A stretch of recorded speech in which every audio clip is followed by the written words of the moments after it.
Assalamualaikum warahmatullahi wabarakatuh. Sugeng rawuh dumateng anak-anakku kelas doso wonten ing SMK Tunas Harapan Pati.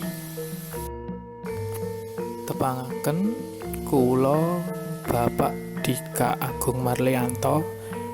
Ing mriki kula ngasta pelajaran basa Jawa. Materi ingkang badhe dipun sinaoni semester setunggal punika ingkang sepisan serat Wedhatama pupuh pangkur. Ingkang kaping kalih mangke dipun lajengaken kalian bab cerkak.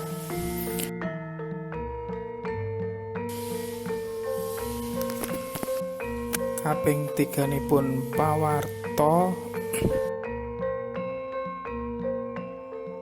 Ingkang kaping sekawan mangke wonten teks deskripsi omah tradisional Jawa.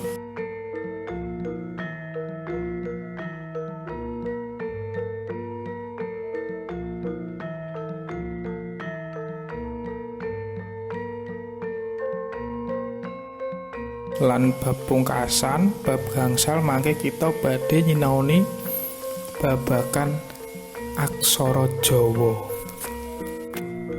Mekaten kala wau pitepangan saking Pak Dika, mugi-mugi panjenengan sedaya anak-anakku saged nderek kanthi sae pelajaran basa Jawa semester setunggal niki.